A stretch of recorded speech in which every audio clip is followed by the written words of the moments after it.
Le PDG millionnaire a été forcé d'emmener sa pauvre secrétaire laide à une fête de luxe après avoir perdu un pari avec ses employés. Mais lorsqu'elle est arrivée, tout le monde l'a applaudi debout. Chaque matin, à 8 heures précises, Luc Moreau franchissait les portes vitrées de la tour Montparnasse, vêtu de ses costumes taillés sur mesure, téléphone à l'oreille, lunettes de soleil sur le nez, même par temps couvert. Il saluait d'un geste rapide les visages connus pressés, mais jamais désagréables. À 38 ans, il incarnait parfaitement l'image du self-made man de l'ère numérique. Charismatique, brillant et constamment sollicité. En tant que PDG de Synapse, une des startups les plus en vue du secteur technologique parisien, il était habitué au feu des projecteurs. Dans les open space lumineux, son nom circulait avec admiration, crainte et parfois envie. Lorsqu'il riait, on riait avec lui. Lorsqu'il fronçait les sourcils, le silence s'installait. À quelques pas de cette effervescence, Claire Dubois occupait un petit bureau près de l'ascenseur de service. À 34 ans, elle était sa secrétaire depuis maintenant 3 ans. Elle arrivait toujours avant lui, repartait après, et gérait sans faille son agenda, ses rendez-vous, ses humeurs. Discrète, presque invisible, Claire semblait fondue dans le décor. Sa silhouette mince, ses vêtements modestes, ses lunettes épaisses, tout en elle respirait la neutralité. Elle parlait peu, ne participait jamais aux pauses café, et quand elle entrait dans une pièce, les conversations continuaient comme si elle n'était pas là. Elle avait appris à évoluer dans l'ombre, sans attendre autre chose que la stabilité d'un emploi et un certain anonymat protecteur. Ce que peu savaient, c'est que Claire observait tout. Derrière ses lunettes, elle mémorisait les noms, les comportements, les jeux de pouvoir. Elle connaissait les mots que Luc utilisait pour convaincre un investisseur, les silences qu'il gardait quand il doutait, les petits signes de fatigue qu'il cachait derrière son sourire public. Elle connaissait aussi les manies de chacun, dans l'équipe, les rancunes étouffées, les ambitions trop visibles. Mais elle gardait tout pour elle. Personne ne lui posait de questions, personne ne cherchait à savoir qui elle était, d'où elle venait, ce qu'elle pensait. Luc, de son côté, ne se posait pas la question non plus. Claire était efficace, présente, silencieuse, une assistante parfaite dans son esprit. Il ne se souvenait jamais de son anniversaire, ni de ce qu'elle aimait boire. Il n'avait jamais remarqué que ses rapports mensuels contenaient souvent des corrections qu'elle faisait sans le signaler, ni que c'était elle qui parfois suggérait discrètement à l'oreille de son adjoint une formulation plus diplomatique pour éviter des conflits internes. Un lundi matin, alors que la lumière grise de l'hiver filtrait à peine à travers les vitres, Luc traversa le hall comme à son habitude. Claire était déjà à son poste, tapant sur son clavier. Il lui jeta un regard rapide, un « Bonjour Claire » automatique, sans la voir réellement. Elle leva les yeux, sourit timidement et hocha la tête. Il ne remarqua pas que ses yeux étaient fatigués. Il ne remarqua pas que ses mains tremblaient légèrement. Il ne remarqua rien. Dans la salle de réunion, une fois la porte fermée, il plaisanta avec ses directeurs sur le week-end à Courchevel, sur la dernière levée de fonds, sur l'article paru dans un magazine économique. Claire, de l'autre côté du mur, prenait déjà les rendez-vous de la semaine suivante, organisait les déplacements, triait les messages urgents. Une tâche invisible parmi d'autres. Et pourtant, ce jour-là, alors que Luc riait à une blague sur les stagiaires qui confondaient Excel avec Word, il ne savait pas que tout allait bientôt basculer. Il ne savait pas que la femme qu'il considérait à peine comme une extension de son bureau allait, sous peu, forcer tous les regards à se tourner vers elle. Et non plus par accident, mais parce qu'elle l'aurait décidé. Mais pour l'instant, Claire rangeait un dossier, notait une consigne et remettait ses lunettes sur son nez, invisiblement, silencieusement, comme toujours. Le vendredi soir, l'équipe de Synapse célébrait une semaine exceptionnelle. La salle réservée au dernier étage du bâtiment résonnait de conversations vives, de rires complices et du cliquetis régulier des verres de champagne. Les murs vitrés offraient une vue panoramique sur Paris, baignée dans une lumière orangée de fin de journée. Luc, au centre de l'attention comme toujours, trônait près du bar, entouré de ses directeurs et d'un petit groupe de jeunes collaborateurs fascinés. Il plaisantait, lançait des anecdotes et jouait le rôle qu'on attendait de lui. Celui du leader détendu mais impressionnant, capable de faire rire tout en imposant respect. Ce soir-là, l'atmosphère était légère, teintée d'une euphorie partagée. Quelqu'un lança l'idée d'un jeu de trivia, une tradition informelle dans l'équipe. Tester les connaissances de chacun sur l'histoire et les chiffres clés de la société. D'abord hésitant, Luc accepta en souriant. Il aimait le défi. Il pensait tout savoir de sa propre entreprise, des dates de lancement des produits au nom des premiers investisseurs. La partie débuta dans une ambiance électrique. Les questions fusaient, les rires redoublaient. Claire, comme d'habitude, n'était pas là. Elle n'était jamais invitée à ces moments. Ou peut-être l'était-elle sans que personne ne s'en soucie vraiment. Mais à mesure que le jeu avançait, Luc trébucha sur des détails que lui-même jugea secondaires, mais que d'autres connaissaient mieux. Des dates exactes, des acronymes oubliés, un chiffre de performance d'une campagne marketing. Lorsque la dernière question fut posée, le nom du tout premier client payant, Luc hésita une seconde de trop, et perdit. Le silence précéda une explosion de rire. Il leva les bras en signe de défaite, jouant le jeu avec son habituel panache. C'est alors qu'un des développeurs, encore un peu grisé par l'alcool et l'euphorie, lança « Allez, pour ta pénitence, tu dois venir à la grande soirée de la tech avec Claire ». Rires immédiats, regards complices, quelques chuchotements. Le ton était clairement celui de la blague. Mais au fond, chacun savait que ce genre de plaisanterie avait une cruauté subtile. Ce n'était pas une suggestion innocente. C'était une manière de tourner en dérision celle que tous ignoraient le reste du temps. Luc, pris de court, éclata de rire à son tour. Il leva son verre et lança « Marché conclu. Une promesse est une promesse. » Il ne pensait pas que cela irait plus loin. Dans son esprit, ce n'était qu'un jeu. Peut-être même avait-il pensé que Claire refuserait poliment, ou qu'elle ne comprendrait pas la portée de l'invitation. Mais il sous-estimait deux choses, l'effet de ses mots et la dignité de celle qu'il prenait pour une ombre.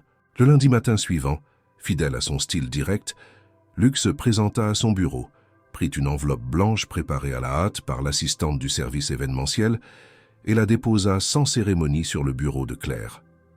Il ne dit pas un mot. Elle leva les yeux, lut l'en-tête gaufrée du carton d'invitation et comprit immédiatement de quoi il s'agissait. Un léger froncement de sourcils trahit sa surprise, mais elle ne laissa rien paraître d'autre. Elle hocha la tête, murmura un « Merci, monsieur Moreau », presque inaudible, et retourna à son écran. Luc, un peu gêné soudainement par sa propre audace, tourna les talons et s'éloigna sans ajouter un mot. Il n'y pensa plus vraiment dans la journée, pris par les réunions, les appels, les présentations. Mais dans un coin de son esprit, une curiosité étrange grandissait. Il se demandait si elle viendrait, s'il allait vraiment devoir la voir, à ses côtés dans une des soirées les plus médiatisées de l'année. La perspective le faisait à la fois sourire et hésiter. Ce n'était pas tant Claire qui le dérangeait, mais ce que cela représenterait aux yeux du monde. Un choix absurde, presque une provocation sociale, une anomalie dans son image millimétrée. Dans les étages inférieurs, la rumeur circulait déjà. Les plus jeunes ricanaient en silence. Les plus anciens levaient les yeux au ciel. Certains pensaient que Claire n'oserait jamais. D'autres prévoyaient une excuse quelconque pour éviter l'embarras. Personne ne l'imaginait réellement franchir les portes du palais Garnier, où aurait lieu l'événement, au bras de Luc. L'idée paraissait simplement ridicule. Mais Claire, de retour chez elle ce soir-là, s'assit longuement sur son vieux canapé beige, l'invitation entre les mains. Elle relut les mots, imprimés avec soin, observa le sceau doré, sentit le poids symbolique de ce carton. Elle ne savait pas si c'était une farce, une erreur ou un piège. Mais elle savait une chose, elle ne supporterait pas d'être l'objet d'un rire. Pas encore. Elle ne versa pas de larmes. Elle n'eut pas de crise de panique. Mais elle sentit monter en elle une détermination calme, presque glacée. Elle n'irait pas pour eux, elle irait pour elle. Elle ne serait pas la risée d'une salle. Elle ne serait pas la blague d'un soir. Elle serait ce qu'elle avait toujours été, mais cette fois, il le verrait. Elle décrocha alors son vieux téléphone et chercha dans ses contacts un nom qu'elle n'avait pas appelé depuis longtemps. Sa sœur, styliste, artiste, recluse, un passé enfoui. La sonnerie résonna longtemps. Puis une voix familière, fatiguée mais toujours vive, répondit « Claire ?» Elle inspira profondément et répondit simplement « J'ai besoin de ton aide ». Le combiné retomba doucement sur son socle. Claire resta quelques instants immobile, les yeux fixés sur le vide, les doigts crispés sur le bord râpé de son canapé. La voix de sa sœur résonnait encore dans son esprit, Une voix qu'elle n'avait pas entendue depuis des années, une voix qui autrefois l'avait guidée, protégée, puis blessée. La dernière fois qu'elle s'était parlé, c'était au lendemain d'une dispute dévastatrice. Claire avait alors tourné la page sur une vie pleine de promesses et de rêves avortés. Et pourtant, ce soir-là, une seule phrase avait suffi pour briser le mur du silence. « J'ai besoin de ton aide ». Elle se leva lentement et se dirigea vers la minuscule salle de bain de son studio. L'éclairage blafard ne faisait rien pour adoucir son reflet dans le miroir ébréché. Son visage lui semblait étranger, ses traits tirés, ses cernes marquant les années de fatigue et d'effacement volontaire. Elle chercha dans ses tiroirs un vieux mascara, une poudre oubliée, un rouge à lèvres desséché, tout semblait dater d'une autre époque. Elle sourit tristement. Il n'y avait rien ici qui puisse l'aider à affronter le regard d'un monde auquel elle n'appartenait plus, ou peut-être jamais. La nuit passa sans sommeil. Le lendemain, elle rédigea un courriel bref adressé au service des ressources humaines. 2 jours de congé à poser immédiatement. Personne ne posa de questions. Elle n'était pas le genre de personne qu'on interroge. Elle imprima l'accusé de réception et le glissa dans son sac. Ensuite, elle fit sa valise, une petite, fatiguée, témoin de rares week-ends et d'anciens espoirs de voyage. Elle y mit peu de choses. Une robe banale, des sous-vêtements simples, une paire de chaussures plates, son carnet de notes et une photo de sa mère, glissée entre 2 livres. Elle descendit les escaliers de son immeuble sans se retourner.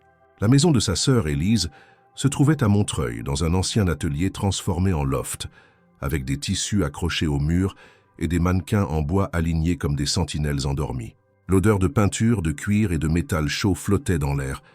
Élise l'attendait sur le pas de la porte, les bras croisés, le regard à la fois dur et inquiet. Elle n'avait pas changé, ou presque. Même silhouette droite, même foulard autour du cou, même présence magnétique. Elle ne s'en lacère pas, aucune larme. Juste un long regard, un hochement de tête, puis un simple « entre ». Les premiers instants furent maladroits. Claire observa l'espace, repérant les nouvelles œuvres, les patrons inachevés, les croquis sur le sol. Elle s'assit sur une chaise instable, tandis qu'Élise préparait du thé en silence. Lorsqu'elle burait la première gorgée, les mots commencèrent à couler doucement, comme une source libérée. Claire raconta tout. L'invitation, le pari, les rires qu'elle devinait à demi-mot dans les couloirs, l'envie de ne plus jamais baisser les yeux. Élise écouta sans l'interrompre, ses doigts jouant machinalement avec une épingle à tête rouge. Quand Claire eut fini, sa sœur se leva sans un mot et se dirigea vers une armoire haute. Elle en sortit plusieurs rouleaux de tissu, des boîtes de rubans, des pochettes de boutons, et déposa le tout sur la grande table de travail. « On a 2 jours, dit-elle simplement. Claire comprit alors que quelque chose de plus profond se jouait ici qu'une simple préparation pour une soirée. C'était une réparation, une reprise de contrôle. Les heures suivantes furent remplies d'essayages, de retouches, de débats sur les coupes, les couleurs, la fluidité d'un tissu, l'effet d'un décolleté. Claire, d'abord timide, se laissa guider. Elle apprit à redresser les épaules, à marcher en regardant devant elle, à respirer profondément quand le doute l'envahissait. Élise ne l'aménagea pas. Elle exigea précision, rigueur, audace. « Tu ne te caches plus, Claire, pas cette fois. » La phrase résonna comme une gifle douce mais nécessaire. Pendant une pause, Claire s'assit face à un miroir, habillée d'un prototype de robe bleu nuit. Les lumières autour de son reflet révélaient une femme qu'elle n'avait pas vue depuis longtemps. Elle toucha ses cheveux, releva un sourcil, esquissa un sourire fragile. Ses mains tremblaient encore, mais son regard était plus stable. Elle se souvint de la jeune étudiante brillante qu'elle avait été à Berlin, du mémoire applaudi par ses professeurs, de son premier entretien raté à cause d'un patron misogyne. Elle se rappela aussi pourquoi elle avait tout abandonné pour devenir juste une secrétaire. C'était plus simple, moins risqué, moins douloureux. Mais ce confort dans l'ombre avait un prix, et ce prix, elle ne voulait plus le payer. Le 2e jour, la robe fut terminée.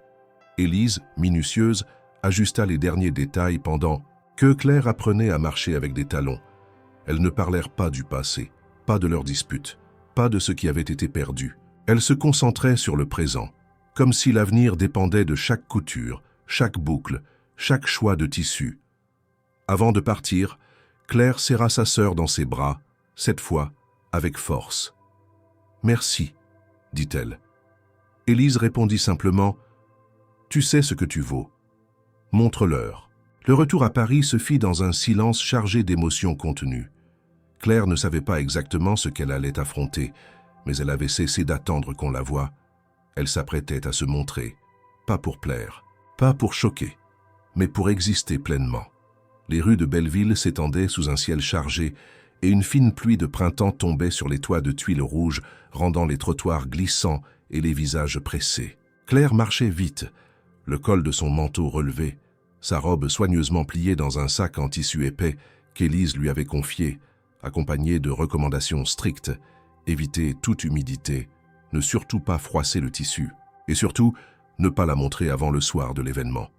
De retour dans son studio exigu, elle accrocha la robe sur la porte de l'armoire et la contempla longuement, comme si elle regardait un objet sacré. C'était plus qu'un vêtement. C'était une armure, une déclaration, une renaissance. Le lendemain, elle envoya un dernier courriel au service de ressources humaines, confirmant qu'elle serait de retour le jour de la fête annuelle, ni avant, ni après. Elle ne répondit pas aux messages automatiques qui suivaient, ni aux notifications de rappel. Elle avait décidé que ces 2 jours seraient entièrement à elle, pas pour fuir, mais pour reconstruire. Elle coupa les notifications de son téléphone, éteignit l'ordinateur de travail et plaça un petit mot sur sa porte. Pas de publicité, pas de dérangement. Elle avait attendu trop longtemps pour se permettre des interruptions. Le premier matin, elle se rendit dans une petite boutique de cosmétiques naturels tenue par une vieille connaissance. Là, elle expliqua timidement qu'elle aurait besoin d'aide pour apprendre, ou plutôt réapprendre, à se maquiller. La gérante, une femme d'une 50aine d'années au regard doux et aux gestes patients, accepta sans poser de questions. Pendant 2 heures, Claire découvrit les subtilités du fond de teint adapté à sa carnation, la manière de structurer son regard sans l'alourdir, l'art de tracer un rouge à lèvres avec précision. Elle repartit avec quelques produits essentiels, un miroir de poche et une nouvelle confiance dans ses gestes. L'après-midi, elle se rendit chez un petit coiffeur du quartier, discret mais réputé parmi les habitantes locales. La coiffeuse, une jeune femme à l'accent du Sud, observa Claire avec attention, posa quelques questions puis proposa une coupe légère, structurée mais simple, qui mettrait en valeur la forme de son visage. Elle attacha ensuite les cheveux en un chignon élégant, laissant quelques mèches libres pour adoucir les traits. Claire se découvrit dans le miroir, et ce qu'elle vit ne l'effraya pas. Elle se reconnut, et en même temps, elle découvrit une nouvelle version d'elle-même, plus forte, plus digne, plus présente. Le soir, de retour chez elle, elle rangea soigneusement chaque nouvel objet, chaque produit, chaque outil. Rien n'était laissé au hasard. Pas par obsession, mais par respect pour le processus. Ce n'était pas une transformation frivole, c'était un acte de réclamation. Elle ne cherchait pas à devenir belle selon des standards imposés, mais à affirmer une forme d'existence que le monde avait trop longtemps ignorée. Le 2e jour, elle se leva tôt, fit du thé, puis s'assit à son bureau avec un cahier neuf. Elle y écrivit, pour la première fois depuis des années, des mots personnels. Elle raconta ses doutes, ses souvenirs, les blessures accumulées depuis qu'elle avait accepté l'invisibilité comme un refuge. Elle nota le nom de ses anciens projets, les idées qu'elle avait autrefois eues pour créer une plateforme de formation interne en entreprise, les structures d'amélioration, des processus qu'elle avait conçus, mais jamais proposés. Elle redécouvrit ses propres compétences, ses ambitions, ses rêves mis en veille. Page après page, elle se redonnait une voix. Elle passa l'après-midi à marcher dans les rues calmes de son quartier, respirant lentement, observant les gens, les vitrines, les enfants qui jouaient dans les parcs. Elle ne se sentait plus étrangère à ce monde. Elle ne se sentait plus inférieure. Elle savait que les regards seraient nombreux, probablement moqueurs pour certains, curieux pour d'autres, mais cela n'avait plus d'importance. Elle ne leur devait rien. Elle se devait tout. Le soir, elle prépara un repas simple, mangea en silence, puis prit un bain chaud. Elle utilisa les produits offerts par Élise, parfuma ses poignets d'une senteur boisée et légère, et laissa l'eau effacer les dernières traces de fatigue. En sortant, elle prit le temps de se masser les mains, de limer ses ongles, de choisir une paire de boucles d'oreilles discrètes que sa mère lui avait léguées. Ce furent les seuls bijoux qu'elle porterait. Elle s'endormit tôt pour la première fois depuis des nuits, le cœur étrangement calme. Ce n'était pas de la confiance aveugle, c'était de la lucidité. Elle savait que ce qu'elle allait faire n'était pas un simple défi esthétique. C'était un acte de présence dans un monde qui l'avait relégué au silence. Elle n'allait pas défiler, ni séduire, ni provoquer. Elle allait simplement se tenir debout, au bras de celui qui n'avait jamais pris le temps de la regarder, et ce serait suffisant. Le matin suivant, elle se leva avant le lever du soleil, ouvrit les rideaux, laissa la lumière grise entrer dans la pièce. Elle prit son petit déjeuner debout, relut les dernières pages de son cahier, puis fixa son regard sur la robe suspendue. Le tissu semblait capter la lumière, comme s'il respirait avec elle. Elle tendit la main, toucha le velours lisse, ferma les yeux. C'était le jour, le moment. Pas pour briller, pas pour se venger, mais pour enfin être. Le matin du grand événement, les bureaux de Synapse étaient plus animés qu'à l'accoutumée. Dans les couloirs baignés de lumière artificielle, les discussions ne portaient pas sur les nouvelles fonctionnalités à développer, ni sur les chiffres trimestriels, mais sur un seul sujet. La fête annuelle de l'élite technologique parisienne. Les employés, tout en feignant de travailler, chuchotaient à propos des invités prestigieux attendus, des partenariats en perspective, des rumeurs de fusion stratégique. Mais surtout, un sujet revenait avec insistance, souvent ponctué de ricanements à peine dissimulés.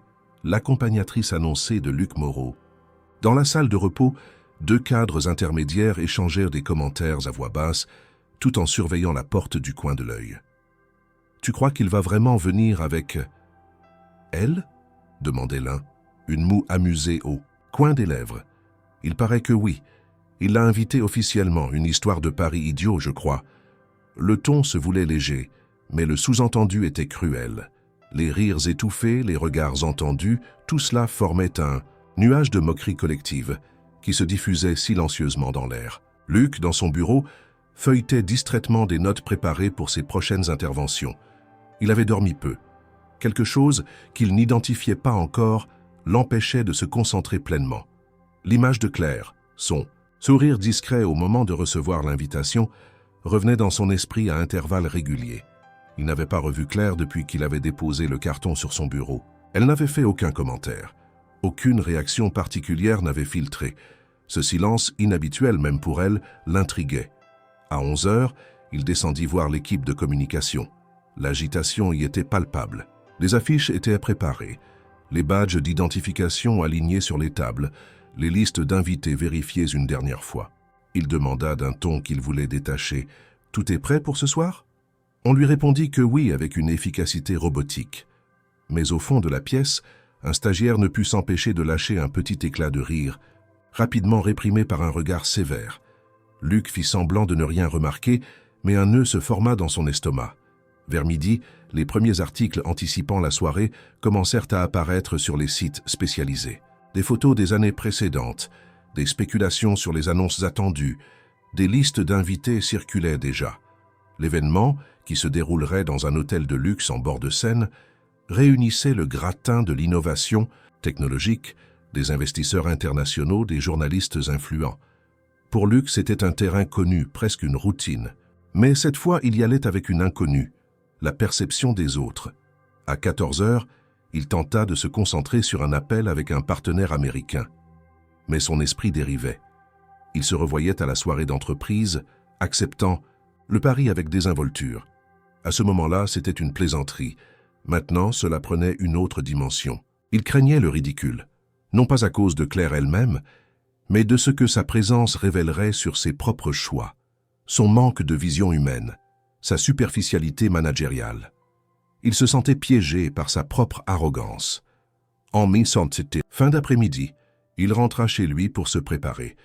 Il choisit un costume sombre, élégant, avec une cravate sobre. Tout dans son apparence devait évoquer le contrôle, la maîtrise, la puissance tranquille. Mais en enfilant sa veste, il croisa son reflet dans le miroir de l'entrée et un doute le saisit. Était-il vraiment en contrôle? Il évita de répondre à cette question, attrapa son téléphone et descendit. La limousine l'attendait. Pendant le trajet, il resta silencieux, regardant par la vitre les passants emmitouflés dans leurs manteaux de saison. Il n'y avait plus d'échappatoire. Dans moins d'1 heure, il serait dans le hall de l'hôtel, au milieu des regards, des caméras, des murmures. Il soupira, se redressant dans son siège, les mains jointes. Il ne savait pas encore si Claire viendrait vraiment, et cela l'angoissait plus qu'il ne voulait l'admettre. À l'entrée de l'hôtel, les invités affluaient déjà. Des voitures de luxe déposaient des personnalités connues, des dirigeants, des figures médiatiques. Des flashs crépitaient, les journalistes prenaient des notes, les hôtesses guidaient les convives vers la salle principale. Luc fut accueilli avec les honneurs habituels. Il signa quelques autographes, échangea des poignées de main, mais il sentait les regards s'attarder, comme s'ils attendaient quelque chose, ou quelqu'un. Il entra dans la grande salle. Les lustres scintillaient, les tables étaient dressées avec une précision millimétrée, les serveurs circulaient avec fluidité. Des conversations feutrées remplissèrent l'espace. Il rejoignit un groupe d'amis du milieu, tenta de se mêler aux discussions. Mais très vite, les sous-entendus revinrent. « Alors, Luc, ta cavalière va-t-elle oser se montrer ?» dit l'un, un sourire en coin. Un autre ajouta « On a hâte de voir si la légende est vraie. » Luc força un rire, mais son regard se détourna. Il ne trouvait pas cela amusant. Pas ce soir. Il but une gorgée de vin, fit semblant de s'intéresser à une anecdote, mais son attention était ailleurs. Il jetait des regards fréquents vers l'entrée. Chaque nouveau venu faisait battre son cœur un peu plus vite. Puis, soudain, il cala un changement subtil dans l'atmosphère. Un murmure parcourut la foule. Un silence respectueux s'installa. Les têtes se tournaient toutes dans la même direction, vers l'entrée. Luc se retourna, le souffle suspendu. Ce qu'il vit figea le temps autour de lui. Claire venait d'entrer. Les portes vitrées de l'hôtel s'étaient ouvertes dans un souffle maîtrisé. Et à cet instant précis, le murmure discret d'une centaine de conversations suspendit son mouvement, comme un vent qui se fige. Claire venait de franchir le seuil, enveloppée dans une robe bleu nuit qui jouait avec les lumières du hall comme une mer tranquille sous la lune. Les pans du tissu fluide suivaient ses pas sans précipitation, tandis que ses épaules dégagées laissaient deviner une posture droite, ancrée, presque royale. Elle ne souriait pas. Elle n'avait pas besoin de sourire. Son visage était calme, concentré, lumineux d'une assurance nouvelle. Elle s'arrêta un instant sur le tapis d'accueil, scannant la salle du regard. Elle reconnut des visages familiers, certains surpris, d'autres figés dans une expression indéchiffrable. Des têtes commencèrent à se tourner, des souffles s'échangèrent. Quelques flashs de journalistes crépitèrent, hésitants, comme s'ils n'étaient pas sûrs de qui elle était. Puis, lentement, très lentement, le silence s'installa, comme si le lieu retenait sa respiration. Luc, figé parmi les convives, se leva machinalement, sans réfléchir.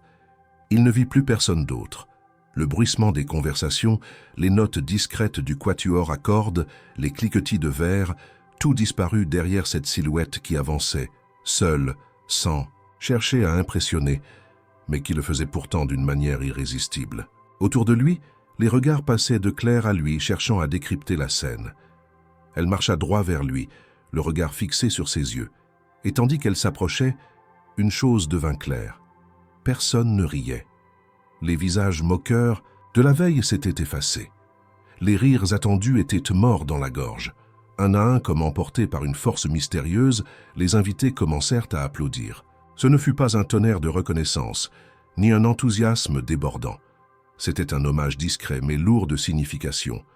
Un respect inattendu, presque contraint par l'évidence qu'aucune ironie ne pourrait survivre à la dignité de cette entrée. Luc tendit la main, mais Claire ne se précipita pas pour la prendre. Elle s'arrêta à un pas de lui, le fixa quelques secondes, puis seulement glissa sa main dans la sienne avec lenteur, comme si elle dictait le tempo. Il ressentit un frisson étrange, non pas physique, mais moral. Il avait honte, non pas d'elle, mais de lui-même. Et en même temps, il était fasciné, car cette femme, cette même Claire qu'il avait saluée 1000 fois sans la regarder, semblait soudain dominer la pièce sans dire un mot. Il s'inclina légèrement, un geste involontaire, puis l'accompagna jusqu'au centre de la salle, où les regards les suivirent, les épaules se tournèrent, les murmures recommencèrent, cette fois sous forme de questions, de chuchotements, émerveillés. Claire n'avait pas simplement surpris, elle avait redéfini les règles. On ne la regardait plus comme une anomalie, mais comme une énigme.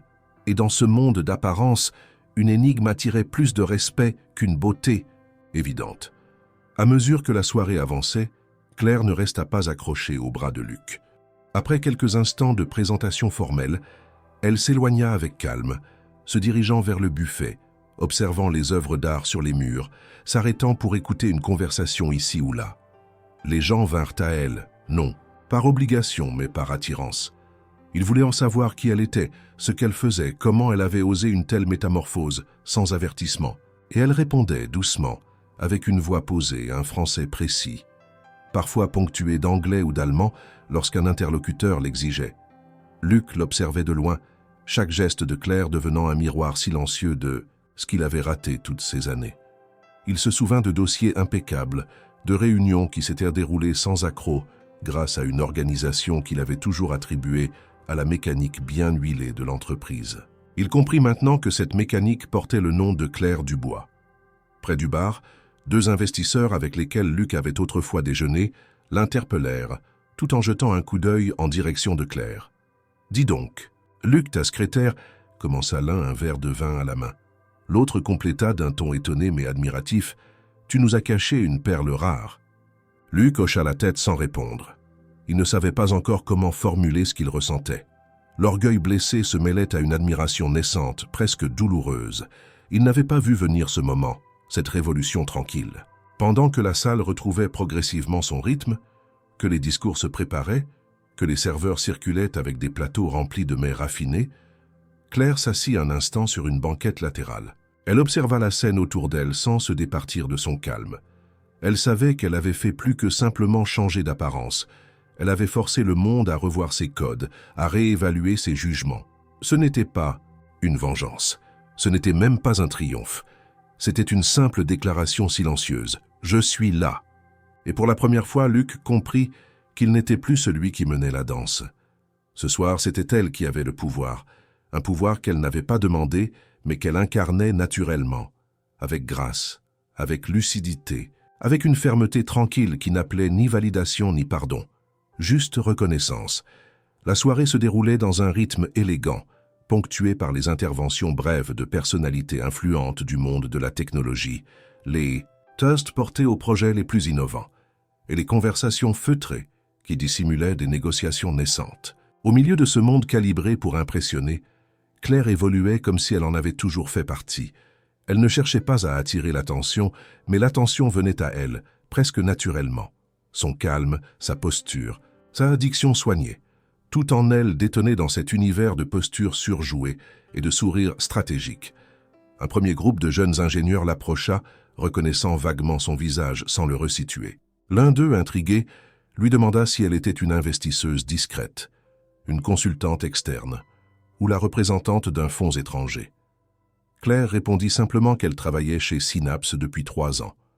Leur surprise fut visible, presque comique. Mais lorsqu'elle ajouta un commentaire perspicace sur une récente innovation du secteur et les implications fiscales de certaines fusions en cours, ils se turent, puis opinèrent lentement, comme si un mur invisible venait de se briser. Peu après, un célèbre influenceur du monde tech, connu pour son arrogance polie et ses analyses précises, se joignit à la conversation. Claire, sans se démonter, échangea avec lui en anglais, puis bascula brièvement en allemand lorsqu'un second interlocuteur les rejoignit. Son accent était parfait, son vocabulaire technique, impeccable. L'influenceur sourit, cette fois, sans condescendance. Il comprit à sa manière qu'il faisait face à une professionnelle dont il n'avait jamais entendu parler, mais dont l'existence venait remettre en question ses certitudes sur les visages visibles de l'écosystème. Luc, à quelques mètres de là, observait la scène avec un mélange de stupéfaction et d'admiration grandissante. Il n'avait jamais vu Claire ainsi. Ce n'était pas seulement une transformation extérieure, c'était une maîtrise totale de son environnement, une assurance sereine, presque désarmante. Il comprit à cet instant que, toutes ces années, il n'avait regardé qu'une fonction, pas une personne. Et cette erreur, qu'il partageait avec tant d'autres autour de lui paraissait soudain intolérable. Au fil des minutes, Claire passait d'un groupe à l'autre avec aisance. Elle ne flattait personne, ne cherchait pas à briller. Elle écoutait autant qu'elle parlait, posait les bonnes questions, identifiait les dynamiques avec une rapidité qui n'échappait pas aux esprits les plus vifs. Bientôt, des membres de la presse spécialisée demandèrent discrètement qui elle était. Certains rédacteurs commencèrent à murmurer qu'il faudrait peut-être l'inclure dans les portraits de femmes influentes de l'année, tant sa présence renversait les codes habituels. Vers le centre de la salle, un petit groupe de directeurs de start-up l'invita à les rejoindre pour discuter d'une nouvelle méthode de gouvernance d'équipe. Claire, avec prudence mais fermeté, énonça les principes de management horizontal qu'elle avait étudiés pendant ses années à Berlin, ajoutant des exemples concrets d'échecs organisationnels auxquels elle avait assisté sans jamais nommer les entreprises concernées, mais laissant assez d'indices pour que les plus informés comprennent. Le ton ne laissait aucune place à l'improvisation. Elle parlait avec l'autorité tranquille de ceux qui savent de quoi ils parlent, parce qu'ils l'ont vécu, observé, analysé. Luc, cette fois, ne put s'empêcher de s'approcher. Il se joignit au groupe, écouta sans interrompre. Lorsqu'il tenta un commentaire pour relancer la discussion, Claire le regarda, puis sourit légèrement et le corrigea doucement sur une statistique qu'il venait de mentionner. Le groupe rit, non pas pour se moquer de Luc, mais parce qu'il était rare de le voir pris en défaut, et plus rare encore que ce soit sa propre secrétaire, non, son employé, qui le rectifie devant témoin. Luc, au lieu de se vexer, hocha la tête et reconnut son erreur. Ce geste minime mais significatif fut perçu par tous comme un signe de changement. La soirée avançait, et Claire continuait à graviter parmi les cercles les plus fermés, ouvrant des dialogues, suscitant des échanges réels. Elle était désormais identifiée, non plus comme la cavalière improbable de Luc, mais comme une actrice à part entière de l'écosystème. On notait son nom, on cherchait son profil sur les réseaux, on chuchotait qu'il serait judicieux de la recruter, de lui proposer des projets. Un investisseur, installé à Genève, se montra particulièrement insistant. Il l'invita à participer à une conférence internationale prévue dans 2 mois. Claire écouta, prit sa carte, remercia. Elle n'accepta rien. Pas encore. Assis au fond de la salle, Luc contemplait la scène. Ce n'était plus son monde qu'il regardait. C'était un monde nouveau, plus juste, plus complexe, et dans lequel il n'était plus le centre. Il comprit que Claire ne lui appartenait pas. Elle n'avait jamais été à lui. Elle n'était pas une extension de son poste, un rouage bien huilé. Elle était un talent ignoré, un potentiel étouffé par l'arrogance d'un système et l'aveuglement de ses dirigeants. Et ce soir, ce potentiel s'épanouissait au grand jour, non pas dans un éclat brutal, mais dans une lumière calme, irréversible. Il se demanda combien d'autres Claire travaillaient dans l'ombre de structures trop hiérarchisées. Combien de voix silencieuses portaient en elles des révolutions discrètes. Et il comprit dans un éclair que sa responsabilité ne se limitait plus à diriger une entreprise. Il devait réapprendre à voir, à écouter, à reconnaître. Ce soir, la transformation ne concernait pas seulement Claire. Elle avait aussi commencé à changer Luc. La nuit s'approfondissait au-dessus de la scène et l'ambiance de la réception gagnait en intensité. Les conversations s'enchevêtraient dans un réseau dense de promesses, de stratégies, de flatteries voilées et de compétitions élégamment masquées. Les rires devenaient plus francs, les verres se vidaient avec moins de retenue et les alliances potentielles se dessinaient à la faveur de regards complices et de mots glissés entre 2 bouchées de canapé. Mais au cœur de ce théâtre, bien rodé, une dynamique imprévue s'était installée. Claire était devenue, sans l'avoir cherché, le centre gravitationnel de la soirée. Luc, jusque-là maître incontesté de ce type d'événement, se retrouvait spectateur d'un changement qu'il n'avait ni anticipé ni contrôlé. Il la suivait du regard, fasciné par l'assurance avec laquelle elle interagissait. Mais ce qu'il avait d'abord perçu comme une juste reconnaissance, une sorte de réparation morale, se transforma bientôt en une inquiétude plus profonde, car il commençait à entendre les échos, les sous-entendus, les propositions. Dans un coin de la salle, 2 dirigeants d'une entreprise concurrente discutaient à voix basse. L'un d'eux, un homme aux tempes grisonnantes connu pour sa capacité à repérer les talents sous-estimés, lança à son collègue « Tu l'as vue, Claire Dubois? Elle a tout ce qu'il faut pour structurer une équipe de croissance. Tu crois qu'elle est attachée à Synapse ?» L'autre répondit « Peu importe. Ce genre de profil, on fait une offre, on double le salaire, on propose un titre flatteur. À mon avis, elle ne dira pas non si elle a été invisible jusqu'ici. » Luc, qui passait non loin, capta ces mots sans se faire remarquer. Il sentit son estomac se contracter. Une pensée simple, presque banale, le traversa. Il était en train de perdre Claire. Non pas comme assistante, ni même comme employée, mais comme présence essentielle, comme force tranquille sur laquelle il s'était reposé sans jamais la nommer. Et pour la première fois, cette idée le dérangea profondément. Plus tard, un investisseur étranger, qu'il avait tenté de convaincre pendant des mois de participer à un nouveau fonds d'expansion, s'approcha de lui. Après quelques politesses, il lança « Cette femme qui vous accompagne ce soir, Claire, n'est-ce pas? Impressionnante, j'ai pris sa carte, nous allons organiser une table ronde à Zurich le mois prochain sur la gouvernance horizontale. Et les dynamiques de rétention des talents. Elle serait parfaite comme intervenante. » Luc sourit mécaniquement, remercia poliment, mais son esprit était déjà ailleurs. Il se demanda s'il avait été le seul à ignorer ce qu'elle valait. Et plus dur encore, une autre question se forma. Avait-il, par son inattention, empêché Claire d'évoluer plus tôt? Pendant que d'autres voyaient en elle un futur atout stratégique, lui avait vu une silhouette discrète, une efficacité muette, un confort pratique. Il n'avait jamais pensé à lui proposer un rôle plus large, jamais exploré ses aspirations. Et maintenant que les autres la voyaient, maintenant qu'elle brillait dans un contexte de pouvoir et d'influence, elle ne lui appartenait plus, si tant est qu'elle lui ait jamais appartenu. La soirée avançait, et Claire recevait désormais des demandes directes. On lui proposait des déjeuners, des entretiens, des consultations. Un cabinet de conseil lui demanda si elle acceptait les missions ponctuelles. Un incubateur international lui suggéra de rejoindre son comité stratégique. Elle ne répondait jamais immédiatement. Elle prenait les cartes, écoutait, notait parfois, mais restait calme. Pourtant, son silence ne trahissait aucune hésitation. Il traduisait une forme de souveraineté. Elle n'était pas en quête. Elle choisissait. Luc, de son côté, se sentit de plus en plus inutile. Ses échanges paraissaient fades, ses projets routiniers. Il observa son propre discours lors de son intervention sur scène, pourtant préparé avec soin, et le trouva terne, formaté. Pendant qu'il parlait de croissance, de parts de marché et de levée de fonds, il vit Claire en arrière-plan, en train de discuter avec une ancienne ministre devenue consultante. Il perdit le fil un instant, bafouilla, se reprit. Mais le malaise persista. À la fin de son discours, les applaudissements furent polis, rien de comparable à l'attention que Claire avait reçue tout au long de la soirée. Il descendit de l'estrade, récupéra un verre, s'éloigna un peu de la foule. Sur la terrasse, la fraîcheur de la nuit l'accueillit comme un soulagement. Il s'adossa à la rambarde, inspira profondément. Il n'était pas jaloux. Ce n'était pas cela. C'était plus subtil. Il se sentait dépassé par une réalité qu'il n'avait pas su voir venir. Et il savait que ce qu'il ferait ou ne ferait pas, à partir de maintenant, changerait tout. Quelques minutes plus tard, Claire le rejoignit.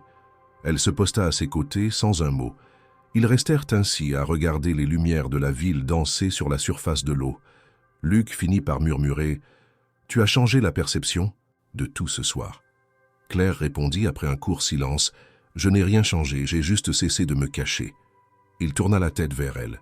Elle regardait droit devant, calme, posée, inaccessible. Et pour la première fois, il vit en elle non une collaboratrice, mais une force qu'il avait négligée, une voix qu'il avait ignorée.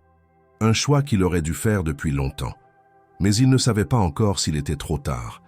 La brise du soir effleurait leurs visages alors qu'ils restaient immobiles sur la terrasse, entourés par le murmure lointain de la ville et les sons étouffés de la réception derrière eux. Claire croisa les bras, regardant fixement les reflets mouvants de la scène. Luc, lui, observait en silence son profil net et paisible, tentant de formuler ce qu'il ressentait. Il avait l'impression d'être devant une version d'elle qu'il n'avait jamais connue, mais qui en réalité avait toujours existé sous ses yeux. Il sentit un poids croissant dans sa poitrine, celui de l'ignorance accumulée, du mépris inconscient, de la légèreté avec laquelle il avait traité quelqu'un dont il ne savait presque rien. « Tu es impressionnante ce soir, Claire », finit-il par dire d'un ton plus sincère qu'il ne l'avait prévu. Elle tourna légèrement la tête vers lui, arquant un sourcil, non pas par vanité, mais comme pour lui demander ce qu'il entendait vraiment par là. « Et les autres jours ?» demanda-t-elle simplement. Luc baissa le regard, pris de court. Elle poursuivit. « Je suis la même personne, Luc. Ce soir, je suis juste visible. » Ils restèrent un moment silencieux, comme si ce simple échange avait creusé un fossé qu'aucun mot ne pourrait combler d'un seul coup. Puis elle parla de nouveau, d'une voix douce, presque détaché. « Tu sais, j'ai un master en administration des entreprises. » Il la regarda, surpris. Elle continua. « Obtenu à Berlin avec mention. J'y ai vécu 5 ans. C'est là que j'ai commencé à comprendre que la compétence ne suffisait pas toujours. Il faut aussi savoir exister dans la structure. » Luc hocha lentement la tête sans oser l'interrompre. Elle avait besoin de parler et lui d'écouter. « J'ai travaillé pour une société de conseil allemande pendant 1 an. C'était intense, brillant, exigeant. J'étais jeune, ambitieuse, peut-être naïve. J'ai cru qu'en travaillant dur, je serais reconnue. Mais un jour, après avoir présenté un projet que j'avais mené de bout en bout, un cadre m'a dit « Tu ferais une excellente assistante pour quelqu'un de plus stratégique. » Ce jour-là, j'ai compris que pour eux, mon rôle n'était jamais censé dépasser les limites qu'ils m'avaient assignées. Elle se tut, le regard perdu dans les lumières de la ville. Luc sentit son propre passé résonner étrangement avec ces mots. Il avait entendu et même prononcé des phrases similaires, sans en mesurer la portée. Alors je suis rentré en France. J'ai trouvé un poste stable, un salaire correct, des horaires fixes, peu de pression et surtout l'invisibilité comme protection. Je me suis dit, personne ne me sous-estimera si je ne leur donne aucune raison de m'estimer. Elle eut un petit rire sec. Pathétique, hein? Non, répondit Luc d'une voix grave. Ce n'est pas pathétique. C'est lucide et terriblement courant. Claire tourna alors complètement le corps vers lui comme pour le défier. « Et toi, Luc, pourquoi m'as-tu engagé ?» Il hésita, prit une inspiration, puis répondit « Parce que ton CV était parfait pour une assistante. Organisée, multilingue, discrète, et je n'ai jamais pensé à aller au-delà. J'ai pris ce que tu offrais sans poser de questions. » Elle ne répondit pas tout de suite, mais son silence n'était pas hostile. C'était un silence de constat, presque apaisé. Elle savait déjà tout cela. Il était juste en train de le découvrir. Luc reprit plus doucement. « Ce soir, tu m'as montré à quel point j'étais aveugle, et pas seulement avec toi. Avec beaucoup d'autres, sûrement. J'ai créé une culture où la visibilité comptait plus que la valeur réelle. Je croyais récompenser le mérite, mais je ne faisais que valider la conformité. » Claire pencha, légèrement la tête, intriguée. « Et que comptes-tu faire de cette prise de conscience ?» demanda-t-elle.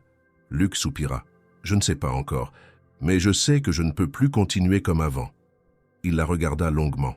« Tu m'as forcé à revoir ma copie. » Ils restèrent encore un moment là, côte à côte, dans un silence qui n'avait plus rien de pesant. Le vent s'était levé légèrement, emportant avec lui des bribes de musique et d'éclats de voix provenant de l'intérieur. Claire reprit « Je ne suis pas venue ce soir pour me venger, ni pour faire la leçon à qui que ce soit. Je voulais juste me rappeler que j'étais capable, que je n'étais pas ce que votre regard avait fini par me faire croire. » Luc ferma les yeux un instant. Il comprenait maintenant que le changement qu'il observait ne concernait pas seulement Claire, mais lui aussi. C'était une réévaluation, brutale de tout ce qu'il pensait savoir sur son équipe, sur son entreprise, sur lui-même, qu'au fond, il savait que rien ne serait plus jamais comme avant. Quand ils revinrent à l'intérieur, la soirée touchait à sa fin. Les invités commençaient à se disperser. Les discussions devenaient plus lentes, les rires plus espacés. Mais partout où passait Claire, les regards restaient un instant de plus. Les conversations reprenaient comme si sa simple présence avait laissé une empreinte. Et Luc, marchant à ses côtés, n'était plus vu comme le centre de gravité. Il était devenu, pour une nuit au moins, l'accompagnateur d'une femme que personne n'oublierait désormais. Le lendemain de la fête, Paris se réveilla sous une pluie fine et persistante. Les avenues, brillantes de reflets, semblaient figées dans une torpeur humide, comme si la ville elle-même hésitait à commencer la journée. Luc, pour sa part, ne réussit pas à en commencer aucune. Il s'était réveillé bien avant l'aube, incapable de trouver le repos malgré les quelques heures qu'il avait passées allongé, les yeux grands ouverts, à revivre chaque instant de la veille. Les images défilaient en boucle. La silhouette de Claire entrant dans le hall, les applaudissements inattendus, les conversations qu'il avait surpris à son sujet, les regards échangés sur la terrasse. Mais plus que tout, ce qui l'obsédait était ce qu'il avait compris, ou plutôt ce qu'il avait enfin accepté de voir. Assis à sa table de cuisine, une tasse de café froid entre les mains, Luc fixait son carnet de notes, ouvert à une page blanche. Lui qui écrivait chaque matin quelques lignes pour structurer ses pensées, se trouvait aujourd'hui incapable de formuler quoi que ce soit. Ce qu'il ressentait ne pouvait pas être résumé en objectif ou en schéma. C'était un effondrement intérieur, discret mais profond. Il venait de prendre conscience de quelque chose qu'il avait toujours refusé d'admettre. Il n'était pas le leader qu'il prétendait être. Il repensa à ses débuts, à l'époque où il croyait fermement au mérite, à la transparence, à la construction d'une culture d'entreprise humaine et inspirante. Il s'était vu comme un modèle, un éclaireur, un bâtisseur. Mais quelque part en chemin, il s'était laissé happer par l'efficacité, par la rentabilité, par la dynamique des apparences. Il avait reproduit ce qu'il critiquait autrefois. Une hiérarchie rigide, un culte du charisme, une invisibilisation systématique de ceux qui ne correspondaient pas au moule dominant. Claire n'était que le reflet le plus évident de ce dysfonctionnement. Une femme brillante, discrète, méthodique, parfaitement alignée avec les valeurs que Luc prétendait défendre, mais qu'il n'avait jamais promues, jamais encouragées, jamais interrogées sur ses ambitions. Il s'était contenté de son efficacité silencieuse. Pire encore, il avait contribué à la rendre invisible. En milieu de matinée, il se força à se rendre au siège de Synapse. Dès son arrivée, il perçut une différence. Les regards qu'on lui lançait n'étaient plus exactement les mêmes. Il y avait une forme de retenue, presque de gêne. L'histoire de la soirée s'était déjà répandue. Chacun avait vu, entendu, compris à sa manière. Et tous savaient maintenant que Luc Moreau, le PDG charismatique, avait été mis en lumière non pas par une réussite de plus, mais par une remise en question inattendue, incarnée par celle qu'il croyait tous insignifiante. Il s'enferma dans son bureau, refusa les appels, repoussa les réunions. Il avait besoin de silence pour penser. Il relut les anciens bilans, les profils internes, les comptes rendus de performance. Il chercha à comprendre combien d'autres Claire se cachaient dans les marges de l'organigramme.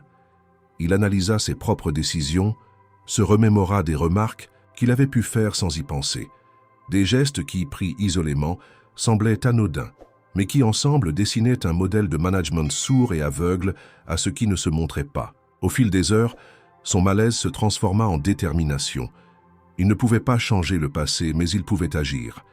Il devait agir, pas pour se racheter auprès de Claire, ni pour redorer son image, mais parce qu'il comprenait maintenant que son entreprise était à l'image de ses choix, et que s'il voulait en faire un lieu digne de ceux qui y travaillaient, il devait commencer par reconnaître ses erreurs, officiellement. Il convoqua une réunion de direction pour le lendemain matin, une réunion exceptionnelle. Il ne donna pas de détails dans l'invitation, ce qui ne manqua pas de faire circuler des spéculations dans les couloirs. Certains pensaient à un changement de stratégie, d'autres redoutaient un plan de licenciement, mais personne n'imaginait la véritable raison.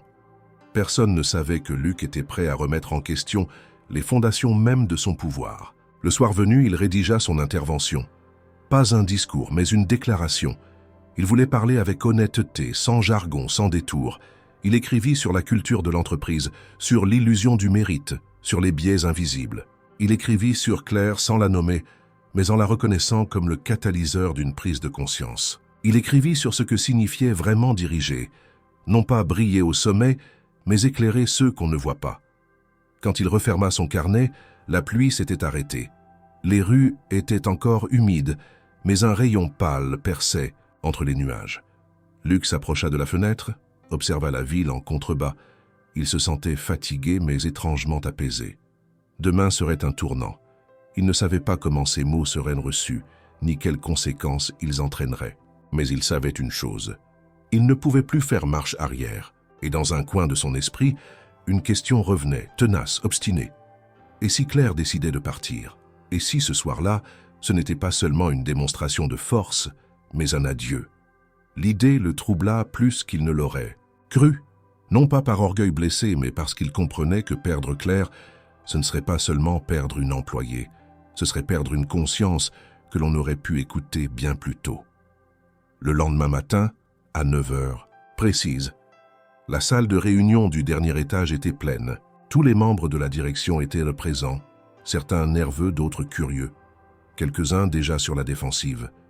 Luc entra sans faire de détour, vêtu simplement, sans le costume habituel, sans l'éclat maîtrisé de ses apparitions publiques. Il ne serra pas de main, ne lança pas de plaisanterie, ne distribua pas de sourires. Il posa son carnet sur la table, s'assit face au groupe et, après un silence lourd, leva les yeux pour affronter chaque regard. « Merci d'être venu, si rapidement. » Sa voix était claire, posée, dépourvue de l'assurance calculée qu'on lui connaissait. « Ce que je vais dire aujourd'hui ne correspond à aucune procédure habituelle. Ce n'est pas une annonce stratégique, ni un pivot commercial. C'est une reconnaissance, une mise à plat et peut-être le début de quelque chose de différent. » Un léger frémissement parcourut l'assemblée. Il poursuivit. « Hier soir, j'ai été confronté à une évidence que j'aurais dû voir depuis longtemps. Une personne que nous côtoyons tous les jours, une personne brillante, discrète, d'une compétence rare, a été révélée non par une promotion ni par un discours, mais par une simple apparition. Et ce que cette apparition a provoqué m'a forcé à réévaluer la manière dont nous fonctionnons ici. » Il fit une pause, laissa les mots s'imprégner dans l'air. « Nous disons que nous valorisons le mérite, l'innovation, le potentiel. Mais si nous regardons honnêtement notre organigramme, nos processus de recrutement, nos pratiques managériales, nous devons admettre que nous avons favorisé la visibilité au détriment de la substance. Nous avons récompensé ceux qui savent parler plus fort, s'exposer plus souvent plutôt que ceux qui construisent, qui pensent, qui soutiennent silencieusement. » Les visages se tendirent. Certains évitaient son regard. D'autres hochèrent imperceptiblement la tête. « J'en suis responsable, je l'ai permis, pire, je l'ai perpétué. » Il se redressa. « C'est pourquoi, à partir d'aujourd'hui, nous allons changer. » Un murmure d'étonnement s'éleva. Luc sortit un dossier, le posa devant lui. « J'ai élaboré un plan de réorganisation de notre structure interne. Il ne s'agit pas de réduire, mais de redistribuer, de reconnaître, enfin les compétences réelles, de créer un environnement où l'évolution ne dépend pas de l'exposition, mais de la contribution. » Il appuya sur une télécommande. L'écran afficha un nouveau schéma de la direction. À ce titre, Claire Dubois est nommée directrice des opérations internes. Le silence fut total, puis des regards s'échangèrent, entre surprise, doute et méfiance. Un des directeurs prit la parole, visiblement perturbé. « Claire, votre assistante ?» Luc le regarda droit dans les yeux. « Non, pas mon assistante. Une professionnelle diplômée, polyglotte, stratège, dont les idées ont permis, sans que vous le sachiez, de prévenir plusieurs crises. Une femme que nous avons tous ignorée. » Une autre voix, plus prudente, « Mais elle n'a jamais dirigé de service. Est-ce qu'elle est prête pour cette responsabilité ?» Luc répondit sans hausser le ton, « Elle est prête. Elle l'a toujours été. Nous étions ceux qui ne l'étaient pas. » La réunion se poursuivit dans une tension contenue. Certains opposèrent une résistance larvée, invoquant l'expérience, l'ordre établi, la prudence. D'autres, plus attentifs, semblaient réfléchir. Puis, lentement, un consensus fragile s'installa. Claire, jusque-là absente, entra dans la salle sur l'invitation de Luc. Droitement, sans trembler, elle fit face à l'assemblée. Les regards s'ajustèrent. Plus personne ne riait. L'image de la soirée précédente flottait encore dans les esprits. Mais ce matin, c'était une autre Claire qu'il découvrait, la professionnelle, la dirigeante. Elle parla peu, mais chaque mot fut mesuré, précis, porteur d'intention. « J'accepte ce poste, mais à une condition, » dit-elle. Un silence retomba. « Que la première chose que je puisse réformer, ce soit le système d'évaluation des collaborateurs. Il est obsolète, subjectif, et ne permet pas d'identifier les talents silencieux. Nous devons arrêter de confondre assurance avec compétence. » Luc acquiesça sans hésitation. Les autres comprirent que la condition n'était pas négociable. C'était un point de départ. Les jours qui suivirent furent agités. Les comités furent restructurés, les réunions réorientées. Claire imposa une nouvelle méthodologie. Entretien croisé, diagnostics internes, feedback anonymisé. Elle fit réévaluer plusieurs profils oubliés. Des employés longtemps considérés comme moyens révélèrent une créativité, une vision ou une capacité d'analyse jusque-là ignorée. Des managers arrogants furent désarçonnés. Des esprits indépendants se sentirent enfin écoutés. Certains quittèrent l'entreprise, incapables de s'adapter à cette nouvelle culture. D'autres se révélèrent sous une lumière inédite, et dans les couloirs, le nom de Claire n'était plus prononcé avec étonnement ou condescendance, mais avec respect, voire admiration. Sa posture ne changea pas. Elle resta calme, rigoureuse, peu friande de démonstration. Mais elle incarnait désormais une nouvelle ère pour Synapse. Une ère où l'intelligence silencieuse n'était plus un défaut, mais un levier. Luc, dans l'ombre cette fois, observait. Il s'était volontairement mis en retrait, non par lâcheté, mais par choix. Il apprenait. Il écoutait. Il désapprenait aussi. Et plus que tout, il se tenait prêt à suivre les idées qu'il n'avait pas su initier, mais qu'il soutenait désormais avec conviction. Car il avait compris que le vrai pouvoir ne résidait pas dans le fait d'être au centre, mais dans la capacité à faire émerger ce qui était jusque-là caché. Et dans ce nouveau paysage, Claire n'était pas une anomalie. Elle était le modèle. Les semaines qui suivirent la réorganisation marquèrent un tournant silencieux mais profond dans l'histoire de Synapse. Il n'y eut pas de révolution visible, pas de slogan martelé sur les murs, ni de campagne de communication tapageuse. La transformation s'opérait autrement, dans les détails du quotidien, dans les regards échangés sans hiérarchie, dans les réunions où chacun trouvait enfin une place pour parler sans être interrompu, dans les couloirs où les conversations ne se limitaient plus aux urgences du moment, mais s'ouvraient sur des idées, des propositions, des projets inattendus.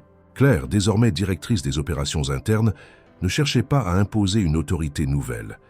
Elle n'était pas du genre à occuper l'espace par sa présence physique ou sa voix. Sa force résidait dans la cohérence entre ses idées et ses actes, dans la manière dont elle écoutait, formulait, structurait les choses. Elle ne promettait pas de miracle. Elle exigeait du travail, de la rigueur, de l'honnêteté intellectuelle. Et elle offrait en échange quelque chose que peu de structures savaient encore cultiver, la reconnaissance méritée. Son premier chantier fut la refonte complète des outils d'évaluation. Exit les bilans standardisés, les grilles impersonnelles, les entretiens biaisés par des relations de pouvoir. Elle mit en place une approche fondée sur les retours croisés, l'auto-évaluation guidée, les objectifs collectifs. Chaque employé avait désormais la possibilité de documenter son travail autrement qu'en chiffres ou en livrables.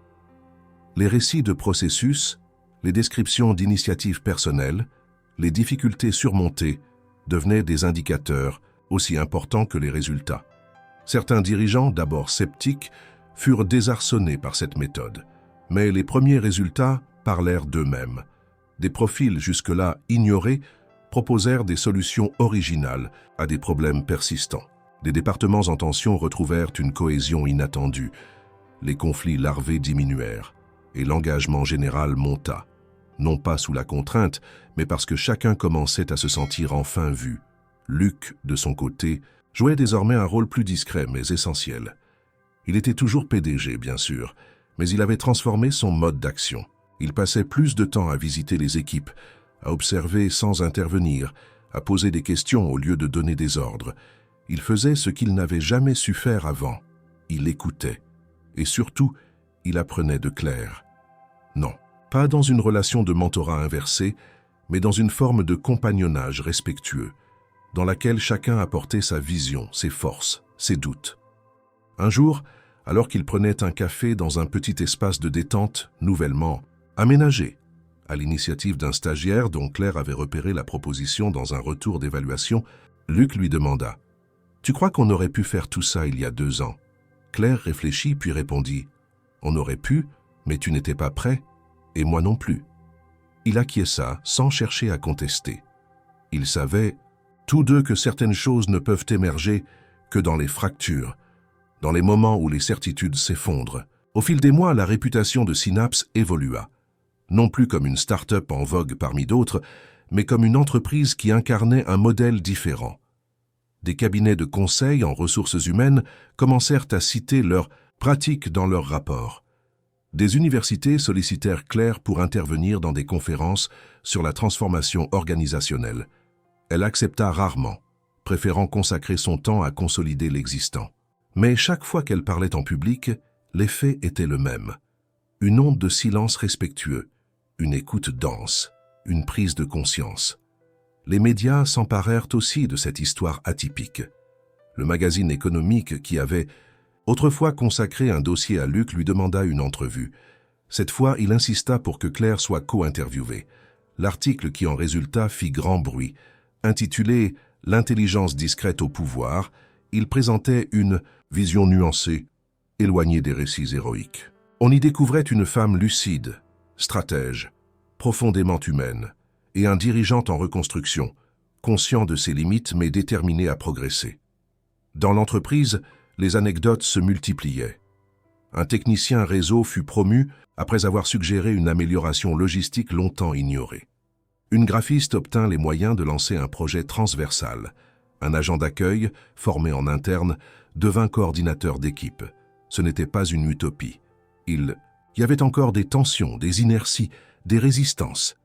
Mais le climat avait changé. On n'y travaillait plus seulement pour un salaire ou un bonus, mais pour faire partie d'un écosystème vivant, juste, stimulant. Claire gardait les pieds sur terre. Elle savait que cette nouvelle dynamique était fragile, que le moindre faux pas, la moindre dérive autoritaire pouvait tout remettre en cause, mais elle s'entourait de collaborateurs engagés, de relais discrets, de veilleurs silencieux. Elle créait des espaces de parole réguliers, non hiérarchisés. Elle lisait tous les retours, elle répondait aux mails personnels, même ceux qui critiquaient ses décisions. Et elle formait en interne de futurs responsables capables de poursuivre ce qu'elle avait amorcé. Luc, quant à lui, parlait d'elle avec retenue mais fierté. Lorsqu'on l'interrogeait sur le virage pris par Synapse, il répondait souvent « Je l'ai vu arriver tard. Elle avait déjà commencé. » Ce n'était pas une abdication, c'était une forme de reconnaissance rare dans son milieu. Ainsi, l'entreprise avançait, moins vite peut-être, sur certains indicateurs de croissance immédiate, mais plus solidement, plus profondément. Et dans ce rythme retrouvé, dans cette justesse nouvelle, chacun, ou presque, avait compris que le changement n'était pas venu d'un coup d'éclat. Il était venu d'un refus discret de rester invisible. Et ce refus avait tout changé. Le grand auditorium du Palais des Congrès était presque plein. Les lumières tamisées baignaient les rangées de fauteuils rouges dans une ambiance solennelle, marquée par l'anticipation silencieuse de ceux qui attendaient la dernière cérémonie de la soirée. Les murs vibraient des applaudissements précédents, des discours inspirants, des visages projetés en grand sur les écrans géants. C'était l'événement annuel de l'innovation interne, un rendez-vous incontournable pour les grandes entreprises françaises, où l'on célébrait non seulement les avancées technologiques, mais surtout les initiatives humaines, celles qui faisaient évoluer la culture de travail, les mentalités, les méthodes. Cette année, une nouvelle catégorie avait été créée, prix de l'innovation culturelle et organisationnelle. Et dans cette catégorie, parmi les finalistes, un nom avait émergé avec force, Claire Dubois. Assise au 3e rang, entre Luc et la responsable des ressources humaines de Synapse, Claire écoutait les derniers mots du présentateur sans esquisser le moindre mouvement. Son regard était fixe, son dos droit, ses mains jointes sur ses genoux. Elle avait appris au fil des mois à ne pas projeter d'attente, à ne pas chercher les signes, à ne pas devancer les décisions. Mais au fond d'elle, une tension nouvelle s'installait. Ce moment, quoi qu'il arrive, avait une valeur qu'aucun trophée ne pourrait égaler. Et pour son travail exemplaire de transformation des pratiques internes, pour avoir redonné voix à des talents restés trop longtemps dans l'ombre, le prix de l'innovation culturelle est attribué à Claire Dubois, directrice des opérations, qu'interne chez Synapse. Un frisson parcourut la salle, puis un tonnerre d'applaudissements éclata. Claire resta figée une seconde, comme pour vérifier qu'elle avait bien entendu. Luc se tourna vers elle, posa une main légère sur son épaule. Elle se leva dans un mouvement fluide mais contenu et gravit les marches vers la scène sans hâte, sans hésitation. Une robe noire simple, un collier discret, des cheveux tirés en chignon bas. Elle montait non pas comme une étoile qui éclate, mais comme une évidence qui s'impose. Sur scène, on lui remit le trophée. Elle le prit sans ostentation, le remercia d'un simple regard, puis s'avança vers le micro. Le silence dans la salle était total. Même les photographes, un instant, suspendirent leur déclencheur. Elle parla. « Je n'ai pas l'habitude des projecteurs. Pendant longtemps, j'ai fait partie de celles et ceux qu'on ne remarque pas. Je n'étais pas en retrait par manque de compétences ou de volonté, mais parce que je croyais, comme beaucoup, que le travail seul suffisait. » Elle marqua une pause, la voix posée, claire. « Ce que j'ai compris, c'est que le silence n'est pas toujours respecté, qu'il est parfois interprété comme un consentement à l'invisibilité, et que dans beaucoup d'entreprises, celles et ceux qui ne savent pas s'imposer sont laissés en marge, quel que soit leur potentiel. » Elle leva les yeux, cherchant les regards. « La transformation que nous avons initiée chez Synapse ne s'est pas faite par magie. Elle n'est pas le fruit d'un plan parfait ni d'une volonté isolée. Elle est née d'un moment de fracture, d'un défi lancé sans réfléchir, d'une décision prise dans le silence d'un studio face à un miroir, quand j'ai compris que je n'avais pas besoin de permission pour exister. Un léger murmure d'émotion parcourut l'auditoire. Ce prix ne récompense pas une personne. Il récompense un choix, celui de ne plus accepter les dynamiques invisibles qui limitent, étouffent, écartent, celui de croire qu'on peut reconstruire une culture à partir de la dignité retrouvée. Elle recula d'un pas, pas de larmes, pas d'exaltation, juste un hochement de tête, une inclinaison en signe de remerciement et le retour vers les coulisses sous une ovation debout. Luc, debout comme les autres, applaudissait aussi. Mais ses mains battaient un rythme plus lent, plus personnel. Il ne célébrait pas seulement une victoire publique. Il honorait un parcours qu'il avait longtemps ignoré, une intelligence qu'il n'avait pas su voir, une transformation qu'il avait déclenchée sans la comprendre. Et surtout, il saluait une femme qui l'avait changé, sans jamais l'avoir cherché. Dans les jours qui suivirent, les médias relayèrent le discours. Des extraits circulèrent sur les réseaux, suscitant des commentaires, des témoignages, des débats. Claire devint une figure de référence pour celles et ceux qui, dans leur coin, espéraient encore qu'un jour, leur silence serait entendu. Autrement. On l'invita à des plateaux, elle refusa. On lui proposa des livres, des conférences, des interviews exclusives. Elle choisit ses mots, ses espaces, ses moments. Chez Synapse, rien ne redevint comme avant. Ce n'était pas un bouleversement, brutal, mais un changement durable. Les anciennes habitudes ne disparurent pas toutes, mais elles cessèrent d'être invisibles. On les nomma, on les questionna, on les confronta. Et à chaque étape, Claire restait là, à sa place, ni au-dessus, ni en retrait, incarnant la rigueur, la patience, et cette forme rare d'autorité née de la cohérence. 1 an plus tard, lors d'un événement interne, un jeune développeur récemment embauché posa une question simple lors d'une table ronde. « Quelle a été votre plus grande réussite depuis que vous êtes à ce poste ?» Claire sourit, regarda autour d'elle, puis répondit « Ma plus grande réussite, c'est d'avoir permis à d'autres de ne plus attendre d'invitation pour prendre leur place. » Et dans le silence respectueux qui suivit, chacun comprit que l'essentiel était dit. Claire Dubois n'était plus une exception. Elle était devenue le symbole d'un possible. Et cette fois, tout le monde regardait.